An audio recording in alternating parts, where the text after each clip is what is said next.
Welcome to Within the Frame, where we bring the most pressing issues across the globe into focus. I'm Kim Mok-yeon. As the U.S. trade landscape continues to shift under President Trump's policies, the latest developments are raising critical questions about the administration's approach to international relations and the global economy. A decision to delay a 25% tariff on Canada and Mexico has drawn attention following last-minute agreements with both countries. However, Trump's 10% additional tariff slaps on China are set to take effect as scheduled, prompting retaliatory measures fueling concerns. South Korea, closely monitoring these developments, faces uncertainty regarding the broader effects of its export-driven economy, especially as the U.S. considers further tariff actions against the European Union. For a closer look on this, we invite Song Soo-young, professor of economics at Arirang University. Welcome, Professor. Good evening to you, and thank you for inviting me. Thank you for joining us. And also joining us will be our go-to Voice of America correspondent, Jessica Stone. Good to see you again, Jessica. I love being called your go-to Voice of America correspondent. Thank you. Thank you. So, Jessica, we are aware that President Trump postponed the imposition of 25% tariffs on Canada and Mexico for 1 month. Now, this comes as agreements were made with the leaders of both countries a day before the tariffs were set to take effect. Could you remind us what content was the agreement was? Yeah, so this is classic Trump negotiating, right? He starts way over here to get here. And we were really just kind of counting the seconds before there would be some sort of agreement to delay the tariffs after the announcement on Saturday, because we saw what happened on Monday with the market reaction. In terms of the deal, it's 30 days of pause, and Canada has promised to add new technology and personnel to the border, a new task force to fight fentanyl, money laundering, and organized crime. And Mexico has promised to add 10,000 National Guard troops to the U.S.-Mexico border. And President Sheinbaum has also said that Trump has promised to prevent high-powered weapons trafficking to Mexico, which is a key issue for Mexico. Trump saying, "I'm very pleased with the outcome," via his social media. So since President Trump raised the issue of drugs as the primary reason for the tariffs, can this be seen that the tariffs were not a goal in themselves, but rather a means of pressure, Professor Song?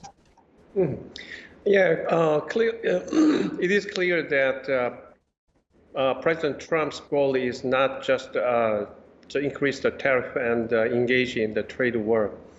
As explained well by Jessica just a moment ago, that because Canada and Mexico, they offered some concession about the issue of the reckless immigration and some kind of smuggling of the drugs from along with the Canadian border. So when I come across some economists' comment about the ultimate goal of Trump is in pursuit of dominance. So I would like to express his desire to be an overlord and then convert some political order into feudal system. So he would like to be an overlord and make all other countries some kind of sort of the vassal states and some other fiefs. So to that regard, he actually tried very strong offer in terms of tariff and test the level of resistance, and then he revealed what he would like to have as a true goal. So clearly that is well illustrated. He has mentioned the make use of the Greenland and some kind of takeover of Gaza Strip and also Panama Canal. So to that regard, I think he doesn't have any economic goal. Rather, through the cooperation, rather he pursue some kind of dominant position in the world order. Right, so it's some kind of a strategic negotiation in Trump's part. But there are ongoing concerns within the United States about the significant impact of the tariffs on Washington's economy, of course, like price inflation. Professor, do you think these concerns played a role, possibly, in its decision to delay the imposition? Actually, what he had some tariff, clearly the tariff, the first response from Mexico, Canada, and China, they account for almost more than 40% of U.S. trade. So to that regard, U.S. actually has some other, some trade with other countries, but however, some excluding China, most of the countries who have a very substantial amount of trade with the U.S. is actually most of them are allies, including Mexico, Canada, neighboring countries, and the European Union countries. What is said is that the first target is Mexico, Canada, and China. Then the next will be European Union. So some people wonder why Japan and South Korea in the Asian countries are not the primary target right now. The reason is the percentage of the share of U.S. trade is actually from, most of them are from Mexico, Canada, and the European Union. So in terms of that consideration, the Trumps, first, he would like to make succumb his allies, and then he would like to extend his will against some far remote countries. So it's beginning from countries that have a larger scale of trade transactions with them. Then, Jessica, what has been the public reaction in the United States to the decision to delay the imposition of tariffs in Canada and Mexico? Well, certainly the elite class has been freaking out, and especially the markets were freaking out. Especially on Monday, we saw the S&P drop 7.7%, but they added back their losses the following day, or at least part of their losses. Oil prices have continued to be volatile, but consumers didn't really feel the pinch because there was no imposition of tariffs. There was an aversion of that imposition, right? Economists do say that if the tariffs were to go into place, it would have a real impact on the supply chain, since so much of the supply chain goes through North America and Mexico. And certainly we've already experienced the impact of a supply chain crunch in the United States during COVID, as many other countries did. So we've been through that before, and it's not something Americans want to go back to. They put this president into office essentially to try to address these issues of inflation and economic pinch.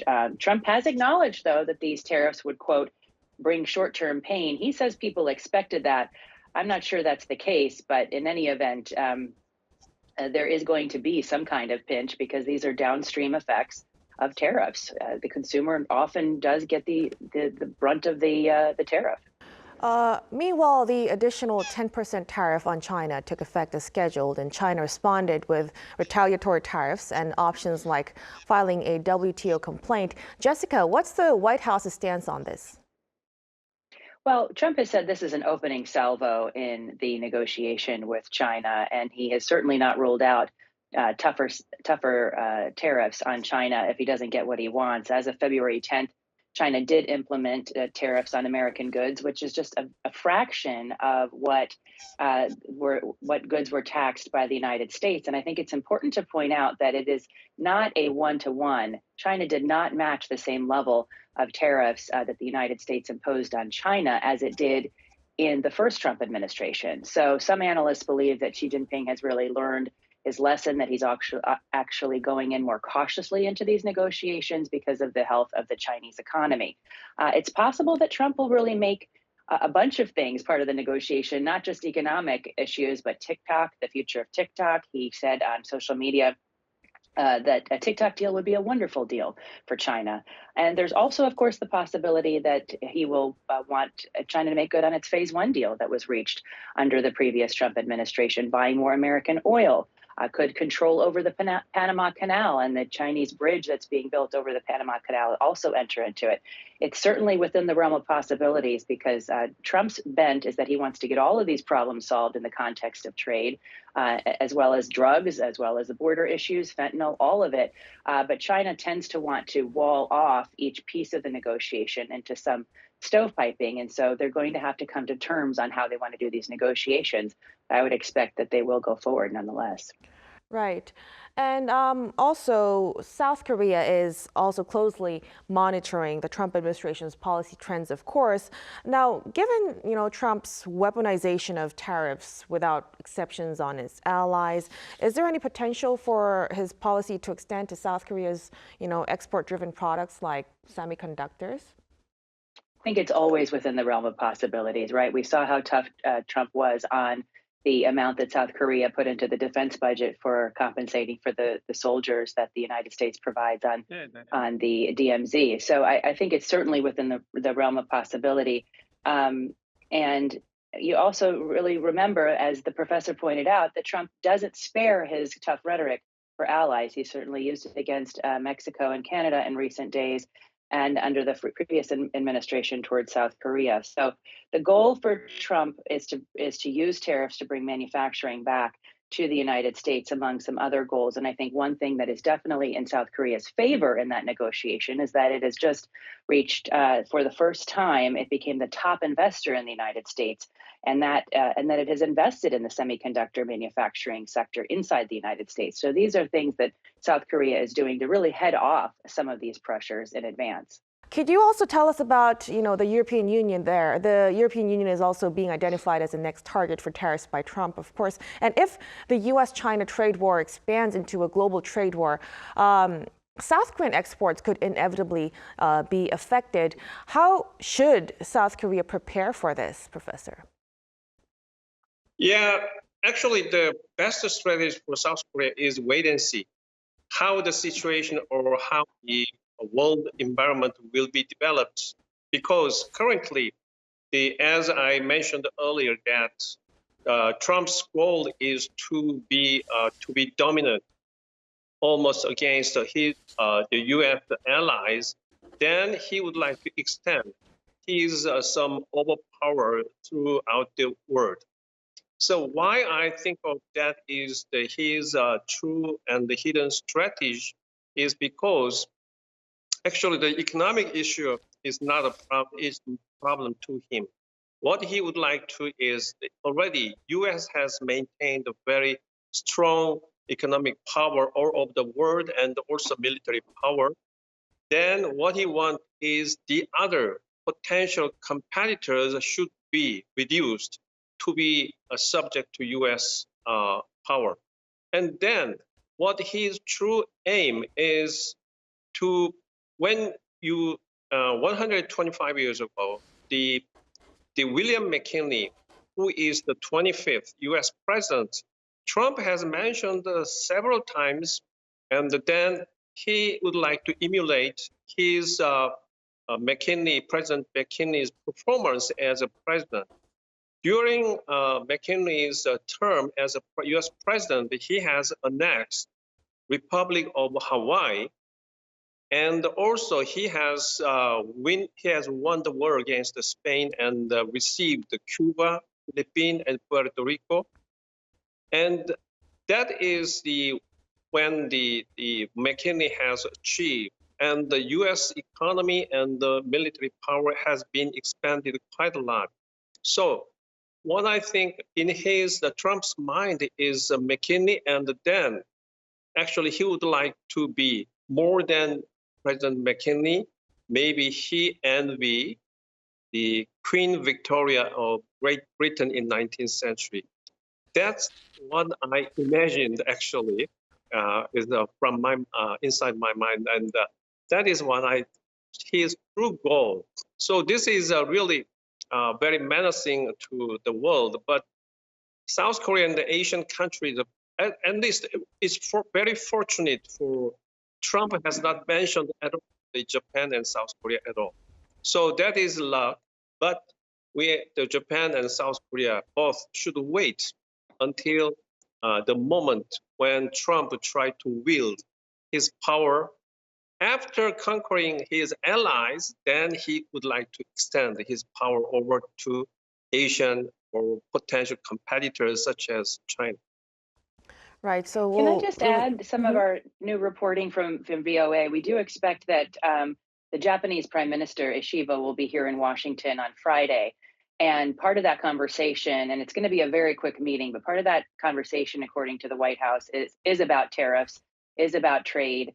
That's not unexpected, but it just shows you how quickly these leaders are getting up. We have a visit of Prime Minister Modi next week to the White House for an official working visit. So you're seeing a steady stream of these leaders of major economies come to the United States to talk to Trump to try to head this off as well. So I would expect some kind of announcement on Friday regarding U.S.-Japan trade.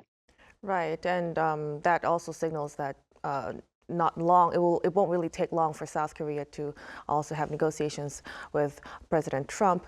I'm afraid we'll have to leave our discussion right here, but thank you so much for your insights tonight, Professor Song, and of course, Jessica. We appreciate it. You bet. Now, that'll be all from us on Within the Frame. Be sure to tune in next time as we continue to explore the stories that matter. Till then, stay informed and engaged.